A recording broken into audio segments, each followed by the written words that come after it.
오늘 나오는 예수님의 그 성장 과정 속에서 예수님은 하나님과 사람에게 사랑스러워 가셨다, 더욱 사랑스러워 가셨다라는 구절이 짧게 소개되어 있습니다. 저는 하나님께서 이 말씀을 우리 인간들에게, 성도들에게 주시면서 부모, 자녀를 기르는 입장에서, 그리고 양육을 받는 자녀들의 입장에서 이 말씀이 똑같이 우리에게 주시는 교훈이 있다고 믿습니다. 오늘 제가 제목 말씀드린 대로 예수님께서 자라나시면서 어떻게 자라나셨는가 하는 그 모범이 오늘날 우리 자녀들에게 또한 그렇게 적용되기를 바랍니다. 우리 자녀들이 이 모범을 본받아서 자라나고, 또 우리 부모들은 그들을 이러한 모범으로 양육하는 그러한 성경적인 그리고 신앙적인 교육이 우리 신앙의 가정 안에서 더욱 이루어지기를 바랍니다. 여기에는 꼭 부모라는 입장만이 아니라 이제 교회 안에서는 교사의 입장, 어린 자녀들, 나보다 더 어린 자녀들을 교육하는 입장도 같이 포함이 될 것이고, 또 학교에서는 교회 학교에서는 그 이제 자녀들 입장, 우리 주일학교 학생들이 또한 들어야 할 그런 내용이죠. 저는 여기서 세 가지를 뽑는데요. 하나는 예수님께서 자라나셨다는 것과, 그리고 예수님께서 하나님께 사랑을 받았다는 것, 그리고 예수님께서 사람들에게 사랑을 받으셨다는 것입니다. 왜 그랬을까 하는 것과, 또 어떻게 하면 좋겠는가 또 조금 더 생각을 해보면 좋겠습니다. 여기서 말하는 예수님의 그 지혜와 키가 자라났다라고 하는 표현은 예수님의 인성이 성장했다라는 뜻입니다. 예수님은 날 때부터 신성과 인성이 충만하신 분이었기에 그의 인성과 신성이 완벽하게 결합된 것에 대해서는 오류가 없으십니다. 어느 한 군데 부족한 점이 없으십니다. 그런데 신기한 것은 예수님께서 처음에 오실 때에 아기의 몸을 입고 오셨다는 것입니다. 한 아기가 우리에게 나셨습니다. 충분히 하나님께서는 처음에 인간을 만들 때 완전체로 만드셨는데, 말씀이신 예수님께서 인간이 되실 때는 아기의 과정을 겪으셨다는 것입니다. 저는 이 모습이 오늘날 우리들에게 성장해가는 모습을 보여주신 것이라 생각합니다. 우리 사람들은 모두가 다 태어나면서 어른으로 태어나지 않습니다. 다 아기로 태어납니다. 그러면서 성장 과정을 거칩니다. 그 성장 과정 속에서 형성되어져 가는 인격, 그리고 신앙의 영성, 이런 것들이 우리의 삶을 전적으로 지배합니다. 자라나면서 어떠한 신앙이 길러졌느냐, 자라나면서 어떠한 인성으로 만들어졌느냐에 따라서 그 사람이 사회에서 그 영향을 주는 영향력이나 또 사람들을 대하는 그런 이 모습들이 그의 삶에 전적으로 지배하게 됩니다. 어느 연구 결과에 보면 성공하는 사람들의 공통점 하나는 인간관계가 좋다 하는 것입니다. 인간관계가 좋다 하는 것은 그 사람이 돈이 많아서 사람들하고 친하게 지낸다, 그런 의미가 아니죠. 인격이 좋다는 뜻입니다. 인성이 잘 만들어졌다는 뜻입니다. 예수님의 이 성장 과정을 보면 점점 더 자라났습니다. 머물러 있지 않았습니다. 이 육신이 점점 자라나는 것처럼 또한 그의 지혜, 이것이 자라났습니다. 지식이 점점 자라났습니다.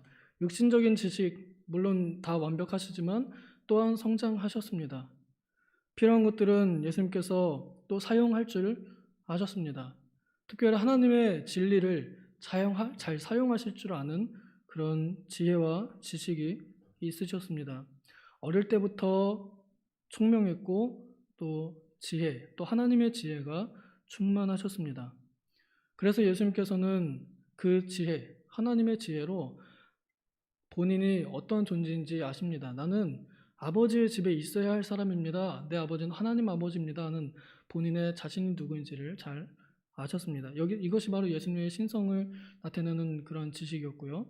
그 다음에 이제 인성으로 예수님께서는 부모님들에게 순종하셨습니다. 이 순종하는 그 모습 하나에서만 보아도 예수님의 인성이 어떠한지를 우리는 볼 수 있습니다. 제가 읽진 않았지만 바로 그 윗절은 51절에 예수님께서는 부모님과 함께 지내면서 순종하셨다라고 기록되어 있습니다. 우리 자녀들이 우리 부모들에게 순종한다는 건 굉장한 행복 아닐까 생각됩니다.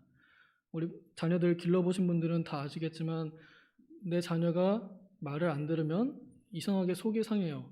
자녀들이 사실 불순종하는 건 자연스러운 일입니다. 그들이 예수님이 아니고서는 완벽한 순종은 불가능합니다. 그런데 그들이 자발적인 마음으로 나에게 순종해주기 시작한다면 그때는 우리 부모들의 마음이 기쁩니다. 내가 뭐 시켰는데 얘가 막 궁시렁대면서 하고 있으면은 그거 시킨 나도 마음이 참 불편하지만 내가 뭐 하나 시켰더니 시키지도 않은 다른 일도 알아서 척척 공부해 이랬더니 설거지까지 같이 하고 그러면 얼마나 부모의 마음이 기쁘겠어요. 예수님은 그런 인성을 가지고 계셨습니다. 왜 그런 인성을 가지셨는가? 하나님께 은혜를 받았기 때문이고 또한 그의 신성이 충만했기 때문입니다. 이것은 예수님의 영성에서 나온 완벽한 순종이었습니다. 이 순종은 십자가 위에서 하나님 아버지의 온전하신 뜻을 다 이루어 드리는 데까지 순종하셨습니다. 죽기까지 순종하심으로 예수님의 영성은 그렇게 발휘되었습니다. 예수님의 이 인성, 순종하는 인성은 예수님의 영성에서 나왔습니다. 우리 인간은 완벽하지 않습니다. 그래서 모든 면에 다 순종할 수는 없는 사람들입니다. 그렇다고 해서 우리가 순종하기를 포기할 수는 없지요. 또 내 자녀들이 어차피 말 안 들을 테니까 아무것도 요구하지 말자. 그럴 수가 없잖아요. 어떻게든 이거 해라 저거 해라 지도는 해줘야 될 거 아니에요?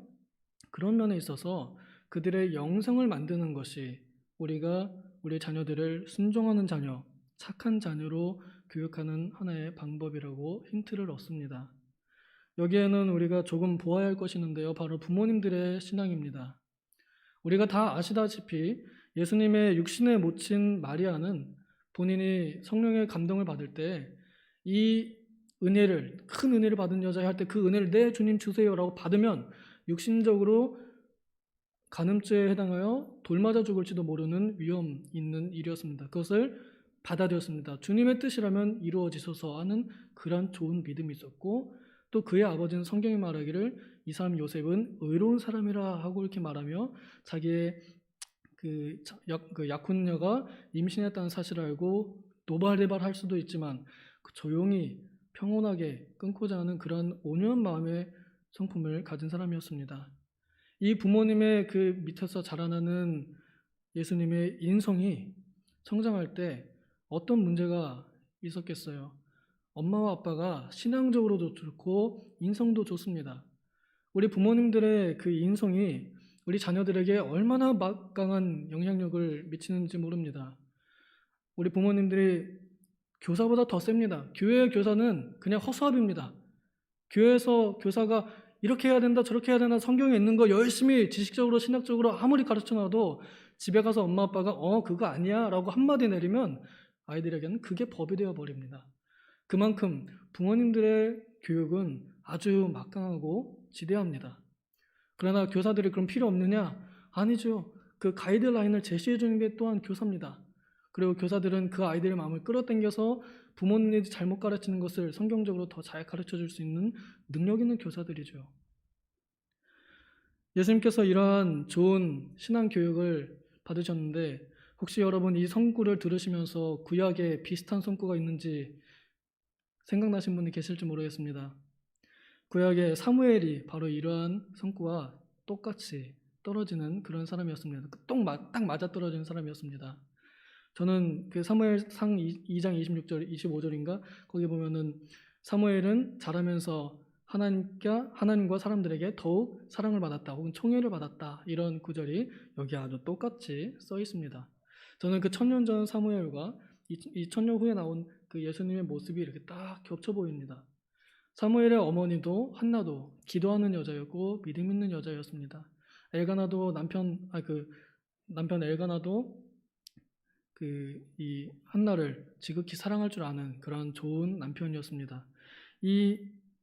그 가정에서 특히 그 사무엘이 엄마에게 교육받은 것 중에 하나는 하나님께 약속받은 건 약속한 건 반드시 지켜야 한다. 그것이 내 자녀의 앞길이라 할지라도 하는 그 엄청난 결단을 본인 스스로가 그걸 겪었고요. 또 신앙교육을 잘 받았습니다. 그래서 하나님의 음성을 잘 들었고 그 선생님, 그러니까 엘리 제사장의 말도 잘 듣고 순종할 줄 아는 그런 아이로 성장했죠. 이런 아이에게 누가 미워하고 누가 욕할 수 있겠습니까? 딱 한 종류 있는데 그거는 악을 좋아하는 사람들, 불의를 보면 즐거워하는 존재들만 그들을 미워합니다. 예수님도 사랑스러워 가셨지만 아마 불의한 사람들, 하나님의 말씀을 싫어하는 사람들은 오히려 그를 미워했을지 모르겠습니다. 중요한 건 우리가 어떻게 하면 이 자녀들을 그렇게 아름답게 키워낼 수 있는가 하는 것입니다. 여기에 하나님과 사람에게 더욱 사랑스러워 가시더라 하는 것에 저는 힌트를 받습니다. 여기에 순서가 사람들에게 하나님에게 이렇게 순서가 되어 있지 않고 하나님과 사람들에게라고 이렇게 순서가 되어 있습니다. 성경에 이 문자가 굉장히 절묘하게 이렇게 들어가 있는데요. 먼저 말한 것이 더 중요하다는 건 우리가 다 압니다. 하나님께 사랑받는 사람, 사람들에게도 사랑을 받습니다. 그러면 하나님께 사랑받는 사람들로 우리가 자녀들을 양육하면 되고 또 자라나는 양육받는 우리 입장에서는 하나님께 사랑받는 사람들로 성장하려고 노력하면 될 것입니다. 그렇게 마음 쓰고 애쓰면 될 것입니다. 완벽하진 않지만 그렇게 되어갈 수 있습니다. 하나님께서는 인격적인 분이셔서 말씀하시기를 내가 나를 사랑하는 자에게 내가 내 사랑을 나타내고 나를 미워하는 자에게 내가 그에게 진노를 나타낼 거다. 이렇게 하나님은 그에 걸맞게 대우해 주시는 분이십니다. 그러니 우리의 자녀들이 또 우리가 하나님을 기쁘게 하는 또 하나님을 사랑하는 사람들이 되면 됩니다. 그러면 어떻게 하면 되느냐? 하나님을 사랑하는 데는 계명을 지키는 거 그거 답니다. 진리를 사랑하고 진리를 지키고자 노력하는 것. 부모님들이 먼저 성경에 기록되는 진리를 그대로 믿고 그대로 실천하고 따르는 모습을 보여주어야 모범을 보여주어야 합니다. 말 속에서도 행동 속에서도 자녀들에게 성경적인 내용을 그대로 실천해 보여줄 수 있어야 합니다. 그리고 자녀들이 그 성경의 진리를 본인 스스로도 잘 깨닫고 알 수 있도록 노력해야 합니다. 그렇기 때문에 교회 안에서 가르치는 이 주일학교의 교육은 우리 자녀들의 인생에 굉장히 큰 도움이 되고 엄청난 영향력을 미치는 일입니다. 그런데 우리 교회 안에 교사들의 그 역할은 그냥 봉사직이 아니라 진짜 양육직입니다. 부모입니다. 부모. 교사들의 입장은 내가 맡은 자녀가 내가 맡고 싶어서 맡은 그 아이들이 아닌 내가 맡기 싫든 어떻든 내 수하에 들어온 그 아이들은 내 자녀입니다. 내 영적인 자녀요. 내가 낳지도 않았지만 하나님께서 나에게 공짜로 주신 아름다운 선물 덩어리라는 겁니다. 그것을 우리가 귀하게 여겨서 어떻게든 이 아이가 하나님을 더욱 사랑하도록 진리를 향해 더욱 걸어가도록 우리가 먼저 그 길을 걸어가며 또한 손으로 붙잡고 끌고 오며 하나님께 그 아이들을 더욱 가까이 두어야 합니다. 이런 자녀들, 이러한 사람들은 사람들에게도 당연히 사랑을 받습니다. 저는 이 인간관계에 사람들에게 사랑받는 그 일은 우리 십계명에 나오는 제5계명이 잘 가르쳐준다고 생각합니다. 제5계명 내 부모를 공경하라 하는 이 계명에 그냥 부모님에게만 잘해라 하는 것은 아닙니다. 첫째로 그 외적으로 볼 때에는 그 말씀 그 자체에는 부모님에게 잘하라는 의미가 맞습니다.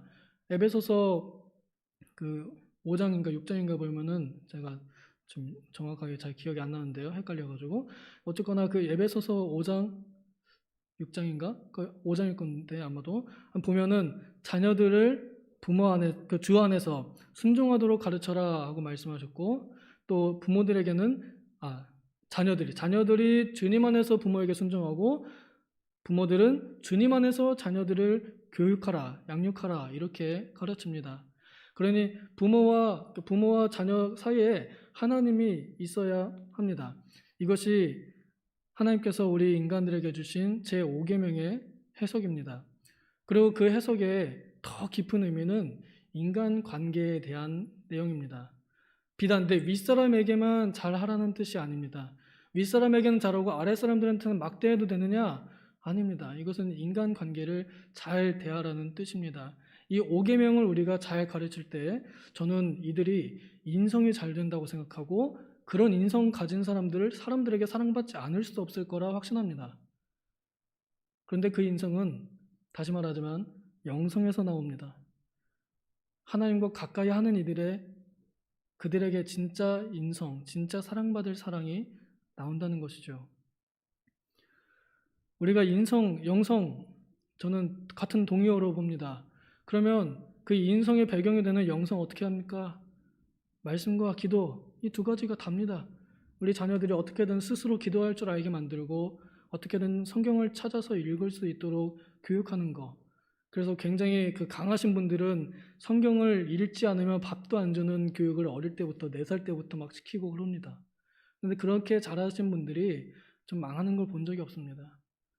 그런 분들의 이 교육 방법을 보면 우리가 얼마나 좀 해이하게, 좀 얼마나 좀 더 느슨하게 두었는지 우리 자신을 좀 돌아보게 만듭니다.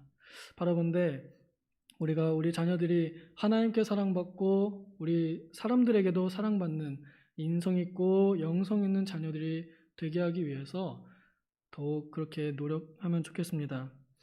제가 아까 5계명 말씀드렸었는데요. 5계명에 대해서 그 하이델베르크 요리문답이 이렇게 또한 해석을 해줍니다. 저는 이 해석도 같이 한번 나누면 좋겠는데요. 제가 읽어드릴 테니까 한번 잘 들어보시기 바랍니다. 하이델베르크 제 104번 문답입니다. 제 5계명에서 하나님께서 원하시는 것은 무엇입니까? 나의 부모님 그리고 내 위에 있는 모든 권위의 모든 공경과 사랑과 신실함을 나타내고 그들의 모든 좋은 가르침과 징계에 대해 합당한 순종을 하며 또한 그들의 약점과 부족에 대해서는 인내해야 합니다. 왜냐하면 그들의 손을 통해 우리를 다스리시는 것이 하나님의 뜻이기 때문입니다. 제가 방금 읽어드린 이 하이델베르크 요리문답의 104번 문답을 읽어드린 데에는 우리 부모님들 또 우리 자녀들이 어떻게 인성을 잘 만들고 어떻게 하나님의 가르침을 받아들일 수 있는지에 대한 힌트가 들어 있습니다. 부모님들이 우리 자녀들에게 합당한 순종을 할 수 있도록 안내해 줘야 됩니다. 자녀가 억지로 순종하도록 그렇게 몰아붙여서는 그건 제대로 순종되지 못합니다. 나중에 그들에게 자유가 주어지면 내 곁을 훌훌 떠나버릴 것입니다. 다시는 나에게 조언도 구하지 않을 것이고 결코 이제 나의 명령도 받지 않으려 도망가 버릴 것입니다. 자녀들이 멀어지지 않도록 하려면 우리는 그들에게 자유를 줘야 됩니다. 선택할 수 있는 자유, 순종할 수 있는 자유를 줘야 됩니다. 이렇게 하면 이렇게 되고 저렇게 하면 저렇게 되는데 어떻게 할래? 라고 자녀의 선택을 존중해주는 방법도 한 가지입니다. 또 이 계명을 받아들이는 우리 자녀들의 입장에서 이제 가장 그 문제되는 게 부모님들에게 별로 배울 게 없다고 느껴질 때입니다. 우리 자녀들이 부모님에 대해서 실망하게 되거나 또 마음이 상하는 경우에 이런 생각이 들죠. 그들의 약점에 대해서 굉장히 비난하게 되고 더 이상 그것을 모범으로 삼지 않으려고 하는 그런 성향이 당연히 생겨나게 됩니다.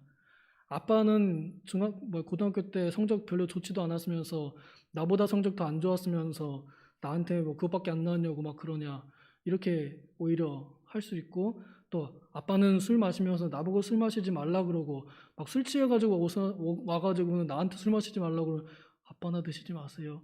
이런 말이 나오겠어요? 안 나오겠어요? 근데 자녀들에게 요구하는 이 5계명은 그것이 아닙니다. 그들의 약점에 대해서 참아줄 줄 알고 이해해줄 줄 아는 마음을 가르칩니다.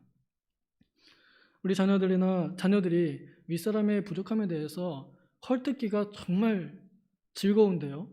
그래서 우리 회사에 가면은 그 부하 직원들이 직장 상사를 뒤에서 험담하는 재미로 또한 커피도 마시고 그러는데 우리 진짜 인성 있고 영성 있는 자녀들은 윗사람의 부족함에 대해서 결코 말하지 않습니다. 그런 것에 대해서 결코 험담하지 않습니다. 그런 것들을 우리 자녀들이 배워야 됩니다. 나의 부모님이 외적으로 볼 때 성적도 별로 안 좋은 것 같고 그렇다 하더라도 그것에 대해서 비난하거나 혹은 원망하지 않도록 교육을 잘 받아야 됩니다.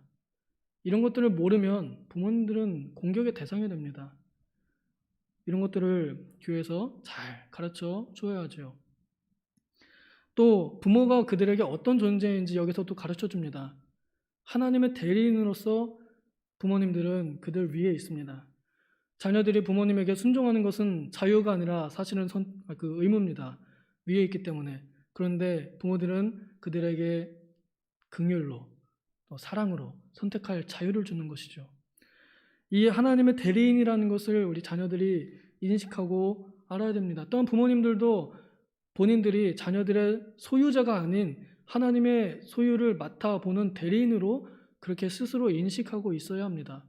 그것이 우리가 우리 자녀들을 최대한 인격적으로 대할 수 있으면서 또 덜 부딪히는 방법 중에 하나가 아닐까 생각합니다. 너무 그 자녀를 내 것이라 여겨서 내가 하고자 했던 거, 내가 못했던 거 애들한테 해준다는 마음으로 내가 피아노 못 쳤으니까 얘는 꼭 피아노 쳐야 돼. 애들 학기 싫어 죽겠는데 막 시키고 그러면은 애들이 글쎄요. 우리 부모님들이 내 것이 아니라는 그 사실, 그 인식을 꼭 해야 됩니다. 내 몸에서 났으니까 내 거다. 사실은 성경은 그렇게 말하지 않습니다. 하나님께서 맡기신 기업입니다. 얘도 또한 하나의 인격체입니다. 하나님께서 이 아이에게 두신 또 다른 일들이 또 나보다 더 아름다운 것들이 있을 수 있습니다. 그런 것들을 잘 인식하여서 내가 하나님의 대리자, 또 애들의 입장에서는 내 어머니가 아버님은 하나님의 대리자, 그럼 하나님의 대리자니까 하나님을 대하듯이 부모님을 대할 수 있다는 것도 잘하면 깨달을 수 있습니다. 이러한 가르침, 제가 시간이 많지 않아서 이제 여기서 마치겠는데요. 이러한 가르침을 잘 받는 아이들일수록 하나님과 사람에게 사랑받는 그런 자라나는, 성장하는 그리스도의 형상을 입어가는 자녀들이 될 것입니다. 그러니 교회의 교육을 더욱더 신뢰해 주시고 또 부모님들이 또한 그 가정에서 신앙 교육을 잘 하야만 우리 자녀들이 이렇게 사랑스러운 모습을 더욱더 발견해 가리라 믿습니다. 기도하겠습니다. 하나님 아버지, 우리는 우리 자녀들의 모습 그 자체를 잘 사랑해 주지 못했습니다. 그들의 성적이 좋으면 그들을 사랑했고 그들의 성적이 떨어지면 그들을 미워했습니다. 그들이 우리의 말을 잘 들으면 사랑했고 그들이 우리를 불순종하면 우리는 그들을 증오하고 미워하고 싫어했습니다. 주님께서 우리에게 보여주신 그 사랑은 그저 있는 그 자체만으로도, 그 생명 자체만으로도 참으로 사랑스럽게 여겨주셨는데 우리는 주님께 그러한 사랑을 받아놓고도 너무나 잘 잊어버리고 살았습니다. 우리의 자녀들을 더욱더 사랑스럽게 바라볼 수 있는 눈을 주시고 또 그들의 그 아름다움을 더욱더 발견하고 성장시켜 나갈 수 있도록 우리가 신앙교육에 더욱 힘쓰는 부모들 되게 하여 주시옵소서. 또한 가르침받는 우리 힘든 자녀들, 학원 다니라 힘든 그 자녀들이 부모님이 어떤 존재인지 또 어떤 분들인지 또 어떤 약점이 있는지 그것을 어떻게 대해야 하는지 잘 기억하였다가 하나님께 사랑받고 부모님들에게 사랑받는 순종의 자세를 잘 연습할 수 있도록 도와주시옵소서. 감사드리며 예수님의 이름으로 기도하옵나이다. 아멘.